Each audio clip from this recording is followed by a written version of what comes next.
What's good, people? Welcome back to another episode of Knicks Morning Koffee. I'm your boy, host, best Nick ever. Nah, I'm Joe Cool. My partner, Mr. King. Yep. I'm feeling good, feeling great. You know what I mean? A lot of things going on. How about you? Yeah, the season is here. The wait is over. Man, listen, the season ahead in New York is on fire right now. We got, the Yankees and the Mets trying to make another Subway Series for the championship. We got Liberty trying to win a championship, so that's a lot of parades about to go on right now. All going down tonight. What else we got? The Jets. Can't forget the Jets. We ain't gonna talk about football right now. We trying to get it together. I think hockey. I don't know if hockey just started, but I heard they Nah, he ain't talking about football. You know what I mean? My Jets. We just signed more people. We ready. Man, we ready to get our season really on the road now. Your boy nervous. I'm not football first. But like that being said, now Knicks, we projected to do good, and we got some things to talk about. First thing on the list, Karl Anthony Towns was on Brunson and what's the name show, the Roommate show. The question right now is there Central New Jersey? Now before you answer that, Pops, don't come over here with no nonsense. You know damn well ain't no Central New Jersey. Listen. I don't know what you about to say, but when I heard it, I ain't gonna lie, I kind of agreed with Brunson. Nah, Brunson is a Jersey guy too, but I don't know, he's in and out of Jersey. Mm-hmm. But being from Jersey, there is a Central Jersey. And Lakewood, where I come from, is in Central Jersey. Now, Cat believes there's a Central Jersey, being from Piscataway. Brunson don't believe it's a Central Jersey. He believes it's just north and south. Now, he said, now when they asked him about, I think John Short asked him, then where would north and south start? Brunson said to him, north of Trenton. So Trenton would be on the same line if you went across the map, which is impossible to do. But if you went across the map, Trenton would be on the same line as Lakewood. Lakewood is just closer to the shore, and Trenton is way inland. So of course, if you talking about father growing up in Philly or playing in Philly, and then you live in Jersey, so now you're talking about living somewhere in that Camden area, Camden, New Jersey area. So anything looking up for y'all other than Atlantic City, places down there, Cape May, y'all gonna consider that north to where y'all are. But even when I was in school and they had the high school sports broken up, Lakewood was in the Central Jersey group, and if you're from Jersey, you understand it's like group A, B, C, or D in your group. So and that all depends on your school size. So there's exactly a thing called Central Jersey. And if you look up light companies and gas companies, you'll have New Jersey Central Power and Light, stuff like that. So Brunson is wrong in that sense. All right, that's all fine and good. But growing up, I always thought we was going to South Jersey. Yeah, in a sense, yeah. Second, he asked him the number one question. Who's your football team? He said the Eagles. Yeah. That's a South Jersey thing. That's a South Jersey thing, but in New Jersey, you're either a Philly fan or you was a New York fan. Most Philly fans was way down south. I'm talking about, by the time you got to my area, by the time you got to the Jersey Shore area, you can get 50-50. Everything below that, they mostly like Philly because they're closer to Philly than they are New York City. Everything North Jersey, they like the New York teams because that's where they are. And when you're in the middle, the only thing I didn't get with Cat being from Piscataway. Now, if you was from where I'm from, you might call Piscataway North Jersey, but I could understand going past the Jersey Shore a little bit, like Harrison, New Jersey, places like that. I can understand them considering themselves Central Jersey also. I could get that, but there is Brunson, South Jersey, a Central Jersey, and a North Jersey. All right, there we go. There you go. I thought it was just two, Brunson. Kind of grew up there my whole life, but all right. And further news, not shocking, but we know Shamet. Am I saying his name right? Shamet. He got hurt, so that time his nick time was cut short, along with T.J. Warren and Okiki. Now, I'm not shocked about Shamet because they also talked about they cut Shamet, but they're gonna look to bring him back when his shoulder heals. So he's not totally out of the woods in terms of returning to the Knicks. Okiki, I did like him. He didn't really get a chance for us in the preseason. TJ Warren, they said he could come back in the G League, and he'll work his way up if he did. Somebody's gonna snatch him up. I thought we should have kept him because what he was able to provide was he could have rediscovered himself with the Knicks. And those dog days of the season, his scoring would have helped us. Because there's no rhyme or reason to him scoring. He's just a bucket getter. So that could have helped us. But now, what is the flip side? I know we got to stay under the apron, but we could have kept them guys and still be under the apron. So I know there was talk of on I forget the guy's podcast. He was talking about the Philly let go Lonnie Walker, who was an excellent corner three shooter, but he's a very good shooter. Like we need another shooter. We need a pure shooter rather. We have a whole lot of scorers that can shoot. Right. So we need a shooter. So I don't know what the plan is. It's got to be something. If they let T.J. Warren go in that, I don't think that's just a salary casualty. I think something's going on. Yeah, I honestly thought we was good with everything we had. Now, does this mean that they like what they seen with those rookies, like how we did in previous years? Because we forget too. Though we talk about McBride was probably the only one of the rookies that didn't get playing time right away. So when I thought about it, I forgot about Grimes. Like, we don't even talk about Quentin Grimes no more. But he was one of them players that he kind of came in and he did get some limited time in hopes of him playing more. But we're not even going to get into Quickly and RJ Barrett. They came in right away. So I don't know if they see something in these, see the same thing we seen in the rookies, and they maybe gonna just go pick up one more, like you said, like another veteran, just one. So I don't know. I thought that's what they was probably alluding to. If you just gonna let all of them go, because you bring them all back as if you was gonna keep them. So then now we can see why Marcus Morris said no, I'm not coming back. We can get back to that one too, because there was talk that they may take Portis and turn it into a real three-year contract. So if they do that, they wouldn't need that money. Then there was also the thing with Marcus Morris that he could come back, but his 10-year veteran minimum would have been more than Shamet anyway. So that's almost like a real veteran salary you got to give up, and then that would probably put you right at the apron. So that also could be why they let them other guys go, because that could save you a few $1 million to sign a guy like Marcus Morris. I'll take him if we got him, because I like to incline that we should kind of have another big out there with Cat. But if everybody's saying one of the moves was done to go 5 wide, I just don't see Tibbs always going 5 wide. But if that was the reason why a move like that was done, then you wouldn't put another big out there that don't score. I forgot what team that was, but they just sent it in the group chat that some dude that's 7'4". I was like, and he just got let go, and I was like, well, man. From where? I forgot what team that was, but just put it in the comments if y'all remember who it was. But we picked up a guy that was 7'2", Moses, last week. But it was I'm talking about, he looked like, what was the dude from Orlando? Bobo. He looked like a 7'4", him. Not like he was still moving and shooting. They ain't gonna be looking for that thing. You know what I mean? But hey, 7'4", really all it is the height and what can you do. And I feel like under Tibbs you trust, Tibbs gonna make you play his system. It's funny because on that same show, Brunson and they was joking about it. I know we were talking about it earlier about the defense and the offense. So they came at Hart for the offense, but then they came at Brunson because of the defense. And now you would have thought they would have came at Towns for the defense. But his defense looked pretty solid playing on the tip. You know, Hart said to him, maybe because he was sitting here, because he said, you play defense.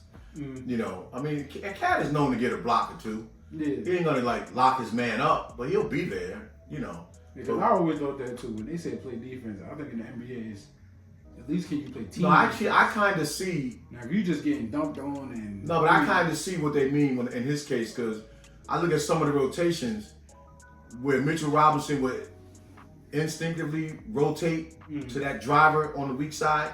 Cat don't do that. He don't have those defensive instincts. So you see a lot of guys, they get by. where Mitch already, once you make your move on your man, Mitch is already sliding over in position. So now it's easy for him to get that block, even coming from the other side. So Cat is not a defensive player, but he can play defense. Two different mindsets. Mitch he play team defense. Yeah, Mitch, I think he thinks like the old school, almost like Shaq, or this is what a big man supposed to do in town. Think more, or I can just do everything. When you can do everything, defense is definitely last on the list. Yeah, just nuances. Melo said it. He said I was not practicing defensive slides, and nobody was. I felt that like. If I could score, what am I practicing sliding from left to right? Now, teach me how to do the move to score another bucket. But I get it. Yeah. All right. So now, I don't know if it's a couple of games or a few games. Jamal Crawford will be announcing some of the Knicks games this year. So how y'all feel about that? Yeah, they say he's gonna do 10 in place of Clyde. Now remember, we thought Clyde was retiring last year. Yeah, he had to come back to see this. Yeah, he won't be a part of it. It might have been written, y'all. I don't know. And I like Crawford. Sometimes Crawford, to me, I think sometimes he overanalyzes. Like he's so good when, especially talking about the guards. Sometimes I think he overanalyzes sometimes. You know, and he'll be supportive of the Knicks, but it's just that I was more hoping that they give that spot to Gus Johnson. Yeah, that's what I was saying. That's what I was more hoping for. We need him calling these games. And Jamal Crawford like an open, like Nick kind of guy. Yeah, but he's an open kind of guy when he was doing it. Because I say this, when they even said Jamal Crawford, Kendrick Perkins is a Celtic, and he talks good about the Knicks. He talks good about the Knicks, Jamal. Now I'm talking about, but you, like last year, towards the end of the year, you openly hear them. And now I know I seen Jamal Crawford do a couple of the shows, I don't know which ones, but he ain't talking about the Knicks. Not that I know of anyway. Or he's not making enough noise. Like he's not making enough noise as the people that's riding with the Knicks. That's why I wasn't blown away by him doing it. Because it's not like he's talking openly about the Knicks. Like all our ex-Knicks that were sitting on the benches, like I said, Kendrick Perkins and KG, they making you more hype than, what's his name? You know what I'm talking about. Smith. This is what I see. And it's not so much him not talking about the Knicks. It's just that when Gus Johnson or guys like that call the game, I feel like I'm in the game. Like I feel like I'm courtside.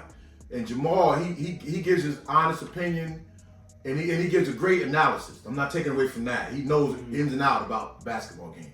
But I don't feel like I'm there. Yeah, I ain't ready to jump through the TV. Yeah, but I don't want the ins and outs of basketball. I want to have fun. Yeah, but you want to feel like you're there. Yeah, he don't give me that. I was having fun when he was announcing the game. Yeah. No due respect to Clyde, but you know what I mean? But I'll take Clyde too more. I'll take Clyde, but I like when it's going bad. I don't want to be reminded it's going bad. You know what I mean? Well, that's gonna be Clyde anyway. But I just like to feel like Clyde too hard. I'm ready to die for this team when certain people calling the game. You know, even Mike Breen gives you that. You know, it's like the days of when Gus Johnson was young with Al Trotwick and them guys. You felt like you was a part of it. You know, so hey, I take it. Because he's a Knick, you know. Once a Knick, always a Knick. But to me, they could have went another route. How y'all feel about it? It's only 10 games. Yeah. But first games are coming up. Yeah, now let's get into it. Right, let's get into it. Celtics, Pacers.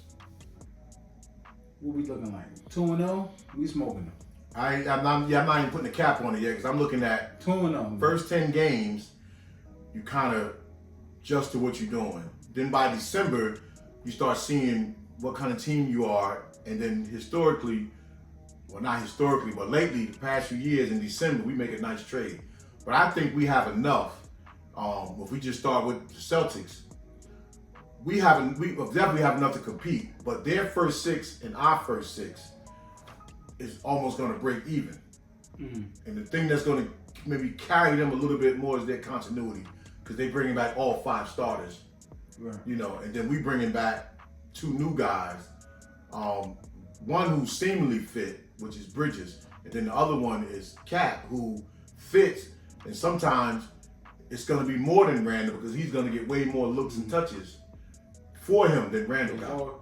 It's already, just to speak on that real quick, it's almost like Cat has a way bigger impact. Now, I don't know if that's due to lack of knowledge on what we can actually see in the game, but he demands way more respect than Randall did. And not to say that players didn't give Randall his respect, but maybe they don't give Towns enough respect. I don't know, because it just looks totally different, like the way they demand his attention.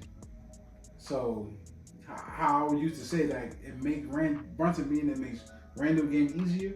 Oh, nah, this is totally different.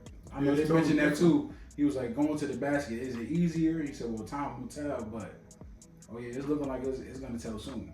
Especially if he's hitting, if Cat is hitting. He missed a couple, you know what I mean? Look like he's shooting bad, but then the end of the game off good. But he can do so much that they still stay on him. And it's, I don't know, this looks like it's going to be something special. Yeah, it's going to be something good, especially when we got to fall back down into the half court. Because when you start looking at the game within the game, especially against Boston, we know what Cat's going to be able to do, and they're going to have to respect that down low. Porzingis is primarily going to be outside. Cat, a lot of times, is going to be outside, but we know he can go into the post, and he can drive from the mid post to the basket. Porzingis even going to be there? Well, I don't know, but right now, he's their guy at center, and they So still got Horford. He's not hurt? I don't know. I don't know if he's hurt or not. But even if they put in Horford, it's the same thing. Horford plays outside. I'm not going. You know, it's all funny. It's all jokes, but I'm not going to doubt the Celtics. They did win it. They do got a mindset on how they play. They just don't make me, as a Knicks fan, comparing my teams. They just don't make me nervous. Now, saying that the Celtics, I think it's a lose-lose, no matter what happens with game one, because they're going to say ring ceremony. Their nerves is up. They normally lose. And if you lose, they're going to go, how do you get beat? When they got the nerves in them and ring ceremony. So, yeah, for Knicks, it's always going to be a lose-lose. It don't matter what we do. They're always going to bomb on us anyway. Now, when it comes to the Pacers, for me, that's a must-win. I don't care. Pacers fans, y'all be wailing. Somebody got to cool y'all down. Like, we did not make this team to play against y'all. But since y'all want the smoke, oh yeah, we need to put all the stops. Yeah, but see, that's you putting all your eggs early in the season. While teams are adjusting, you throwing yourself under the bus this early with the Pacers, even if they beat us. Okay, you got us one. Right now, I don't care. I mean, I want to win. But beating us right now, first week of the season, anybody, all right, fine. Because we know what we tuning up to get, what we tuning up to be. Now, if we came back with the same squad, with Julius, with even Chinzo, then I could say nobody should be beating us. But starting out, we might drop some games adjusting. If your rival high school team or college team is game 2, everything else or the first 20 games is out the window. Yeah, but yeah. I'm not trying to hit none of that. But that's because you got personal stake in it. You know but we know we build into something. I don't care what OP say. We building to something. Pacers clip in my book. I don't like the Pacers. I'm not gonna lie. Me neither. Like I rooted for Obi last year, but I can't root for Obi. Over the years, it was the Celtics, right? For me, like I couldn't stand the Celtics. But now it's turning into the Pacers. That little Atlanta run. In the Cleveland, that wasn't. They try to make a rivalry. I mean, we still know that it's Boston and Milwaukee for us. We looking up, and Philly. Looking up. So now Philly, Milwaukee, they ain't never make me nervous. Yeah, they always make me nervous though. But they don't make me as mad as the Pacers and now the Sixers fans. Y'all crazy. Yeah, but I'd rather the Sixers beat me right now than the Pacers. Ain't none of y'all beating us. Celtics, Pacers, Sixers, I don't care what. It's over. So let me ask you this. Sixers, listen. If we had the players on the Sixers, y'all will be bombing on us talking about we the injured Knicks. Look what's happening with them right now. Embiid can't even play back-to-back games. He said he didn't even see a season that he's playing back-to-back games. Yeah, Paul George already hyperextended his knee. He's about to get reevaluated this week. So I don't even think he plays this week.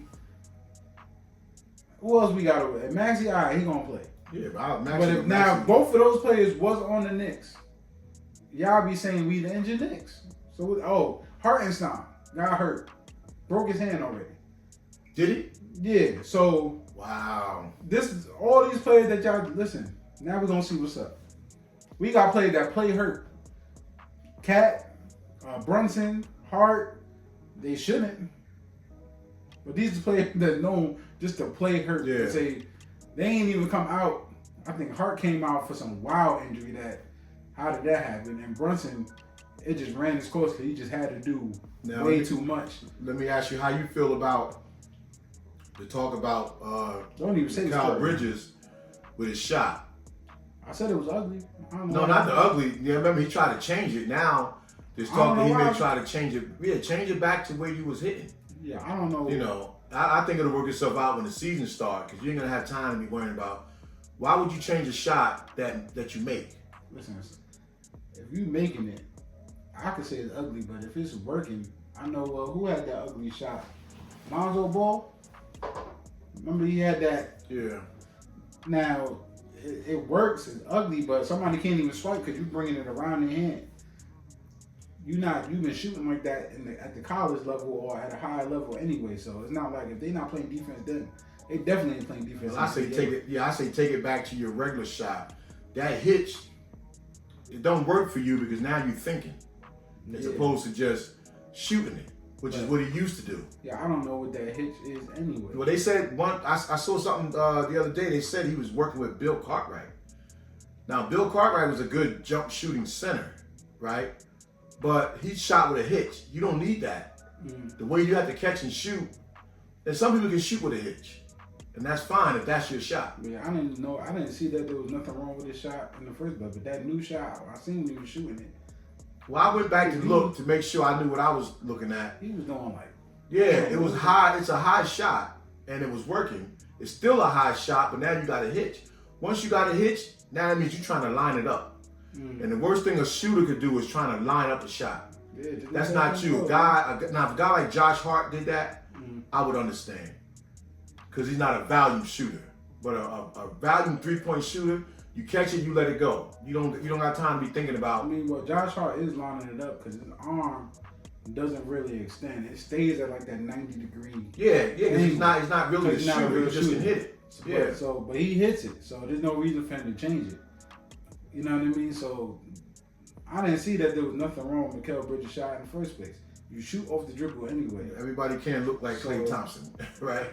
Yeah. Klay Thompson can't even look like Allen. You start talking about the shots. I'm just talking about he can't even look like. Yeah, but he's getting older. But that form is still there. He older. Curry got his league same time as him. I'm talking about the injuries. Curry didn't have his. Look, when you sit out for 2 years, 2.5 years, you ain't coming back the same. I don't give a damn what you do. Yeah, but injuries, you can still at your set shot.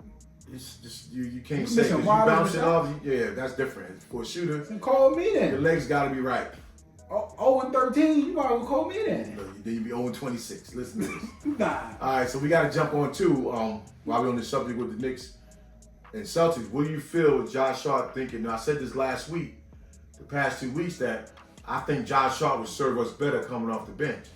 Now, because he can't get enough shots and find his rhythm, he feel he don't know his role on his team. And that's probably because with Bridges, he's saying that we got so many guys that do other little things in the starting lineup. His energy might be best served coming off the bench. Now, Tibbs don't feel that way, so it goes by what Tibbs feels. I thought that too, but because anybody can be in that. We got 4 scorers in that starting lineup. You can put anybody else in that starting lineup and bring his energy off if we start off slow. If we start him off, the only other person to me on our bench that bring that type of energy to change the direction of the team is Colin. And Colin is not going to be your first 1 or 2 guys coming in the game. So your first 1 or 2 guys are supposed to change the energy of the game if it's not foul trouble. If you're getting off slow and you bring in Josh Hart, now you still got him in with the starters because he'll come in for whoever that other guy was. And now we can pick it up. I knew it was going to be an issue. Like, he can't do the other stuff on defense. Like, maybe that's where he's going to help. Right now, you can't tell because it was preseason. But best believe the way he plays, I would have just told him, like, listen, it's going to work out. You know you're not the scorer on the team. I don't know if he don't feel that way or not, but it seems like when they talk, and I've been liking how all the Knicks players have been talking about themselves or other people on the team, like coaching staff, on how they think. So I know they smart enough to know. Now, we just don't know. If you personally feel like you should just be a starter, then it's a little different. Because now we starting to learn about the NBA thoughts of like, nah, I make this amount of money and I want to start. This helps my brand. This helps me get paid. But if you can't figure out what to do in the starting lineup, you better off just coming off the bench, playing that role to your full potential. And it's a possibility that he'd be better for us. Because what he does is contagious, right? So now you got to understand that if you're in the starting lineup, they might be playing harder for you. Yeah. Not because of Cat, Brunson, but they might be going after the rebound because they see you trying to go after the rebound. Or they know if I even just attempt to get my man out the way, you're going to be there to go get it. So it could be a gift and a curse of you even coming out the starting lineup.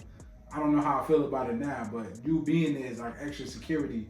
If I was a player on my mind, that I know you there looking for it. But sometimes that's good, sometimes it's not. You gotta look at it this way too. Why he may feel underused, and he's not knocking the Knicks on that. But Towns is gobbling up rebounds, right? OG gobbling up rebounds. Right. Rebounds are bouncing towards Bridges' way. So now he's used to coming off the bench, getting all the rebounds, right? Especially offensive. He's used to, by the time everybody got hurt, he's used to now he's starting and Hartenstein is being boxed out.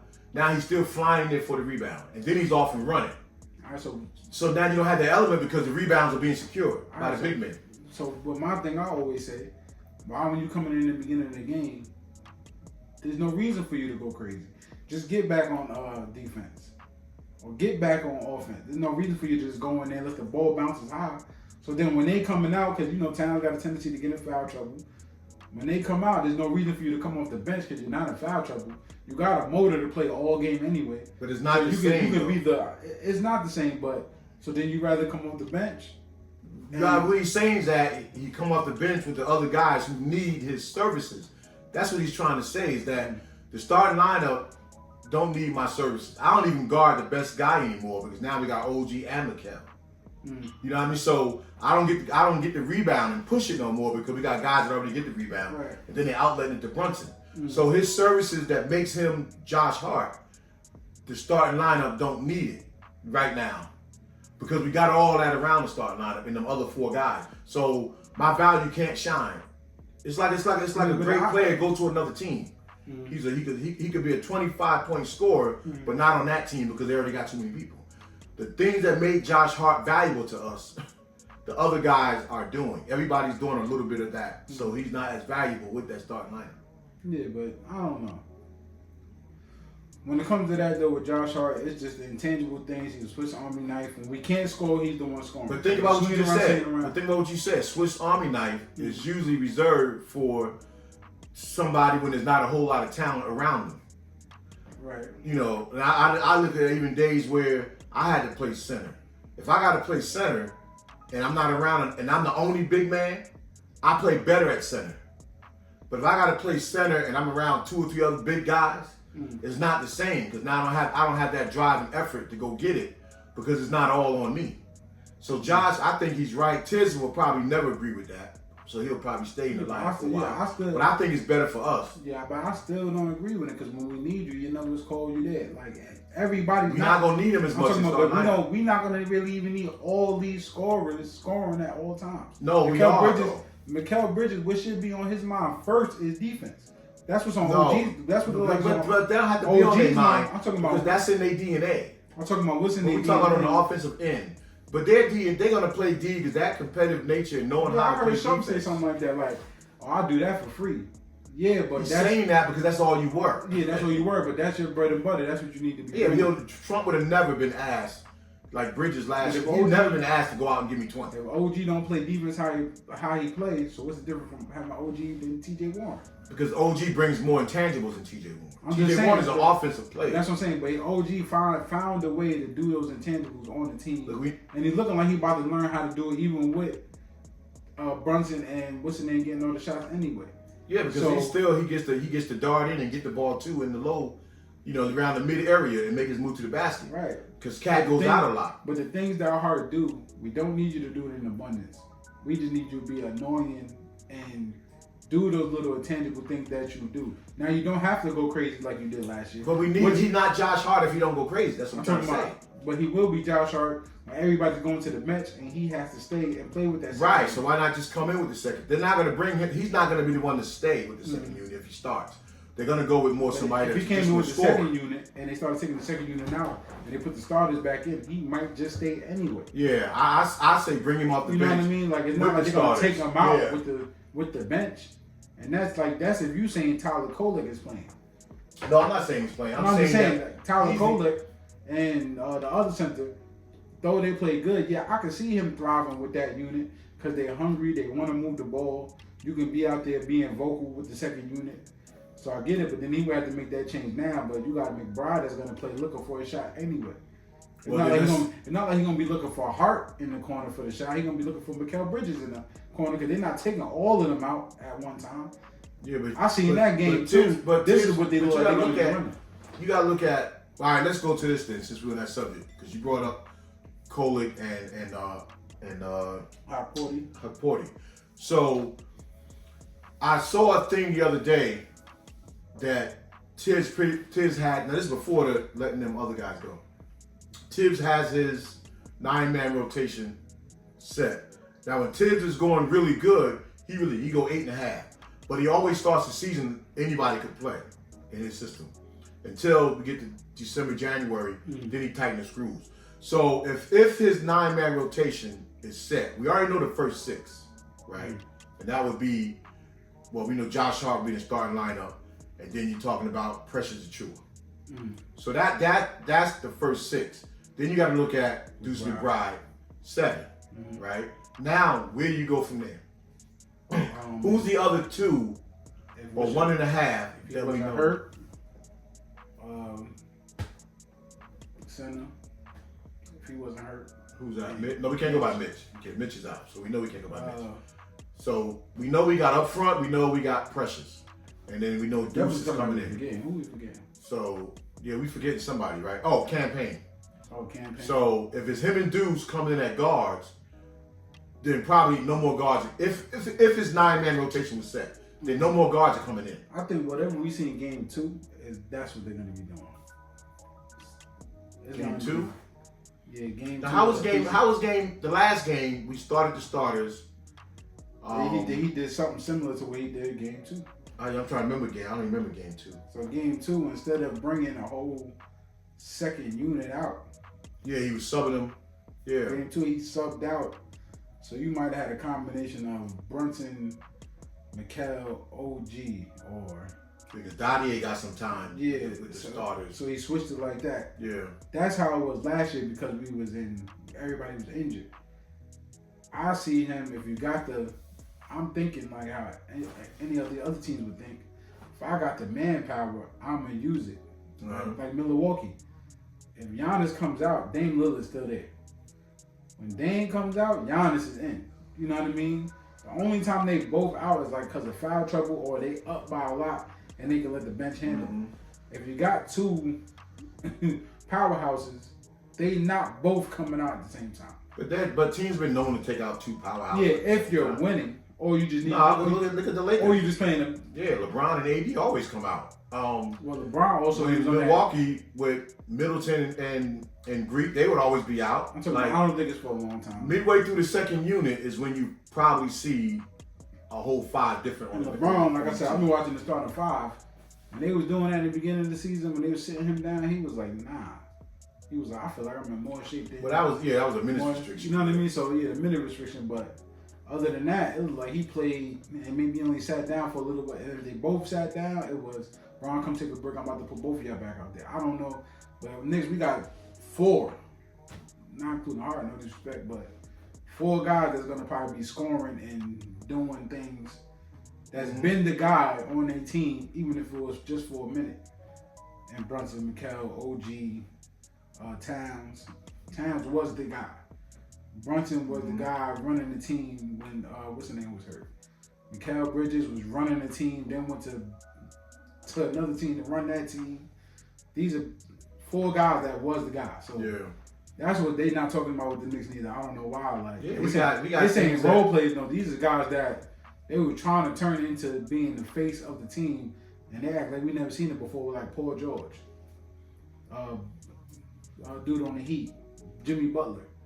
Like these guys that was like that. You said they was role players, but Yeah, they started out as role yeah, players. but you turned them into the guy. Right. Jimmy Butler, remember he came in with that I don't want to say great Chicago team, but with that good Chicago team. Right. You know, so Paul George came in, they already had Granger, they had a star already. But it still begs the difference for me, that's why I say those first 10 games, we still got things we got to iron out. Because I look at them games too, and I look at Brunson, and I say some of that could be, like people say that Brunson now will be able to rest. But now looking at it, and I was in agreement with that until I started seeing for the flow of our game, we got to let Brunson come out and be the Brunson he was last year at the end of the season, even though we have Cat now. I think But it's going to look so different now when you got Cat. Because it's almost going to be too easy. Yeah, I ain't gonna lie. Because it's going to be 2 on Cat. All he got to make sure he's on. Yeah, it looked like it was too easy. Yeah. He got to make sure that he's just clicking because he's going to get all type of open shots. Because once you beat your man, that's it. I mean, the difference going to be now is when he's going one-on-one with his man, and for that split second, Cat's man walks away or is sleeping, and he got to kick it out to the 3. Mm-hmm. Miss or make, you're going to take your chances with that Cat 3. You know what I mean? Yeah, It's not like we got the bang, Josh Hart hit a 3. Or DiVincenzo comes alive. Or this is gonna be he's making that move. It's not open last second, he kick it out to Towns and Towns hit it. They're gonna be screaming bodega cat for but if you look at too, when we was talking earlier about a few weeks ago, that Bridges ain't been on. All that messing around with your shot. He's like 2 for 19 in threes preseason. But he's coming off the same way DiVincenzo did. He's just not knocking them down. He's as the game goes on, he adrenaline flowing, he's gonna knock those down. Right. But we're still gonna have that same flow. What I've been impressed with Brunson is when he's making his move to the basket, because once the defender looks over at Cat, he's diming the other person. I love that. To me, I don't know if he's involving for that because you see Kohler doing it, or was that part of your game, but last year you didn't have to do it. You didn't do it because it wasn't, Hartenstein didn't command that type of respect. But every time the other defender looked over at Cat and another person would backdoor whatever it was, and Brunson hit him. Like, you turn your head on him if you want him. So now I'm liking Brunson even more than I did last year. This is like, see him evolve into a real point guard. I know we missed that Nova 4 that we was gonna have. I can live without it. Yeah, I can live without it. This is like you got all your homies in the park. I wonder. You know what this look like right now? It look like when you in the park and you like, you get first pick, and you picking everybody, and we just ended up with the ball. Well, you picked the 4 guys you came with. Yeah, like we all playing together. I want him. I want him. Like that's what it's looking like right now. Yeah, but Tuesday night it's the night. It's the night, but historically, the winning team, the team that hosted their banner, a lot of the time they lose because they use so much adrenaline during that ceremony because you want to thank the fans so much and you're so happy to get your ring. How's he gonna start? How's gonna be like, we gotta shut that down? Well, he's definitely starting, but I mean, he gonna start this game. He gonna say what we saying, and he may do well. He not saying he gonna do well. Down. But I know what he Brunson's gonna take the high road. He wants to feel appreciated. Yeah, but Brunson's gonna say what you were saying. Oh, we got first quarter, we gotta get the rotation right and blah blah blah. Yeah. I ain't even gonna say it's my dad saying here. After Celtics. All they did was get a ring. And Pacers. Well, I don't even know what a Pacer is. Yeah, Oro, I love you, Oro, but I don't want y'all beating us. I don't even want y'all within 10 points of beating us. Yeah, Halliburton. He's my new nemesis. I've been hating the Pacers now. Alright. But alright, y'all. Make sure y'all like, comment, subscribe. We are back. Knicks basketball. NBA season is here. Want to take us out? Listen, like, comment, subscribe. That's all I can say. You get up there, boy. It's regular coffee. Alright. Peace.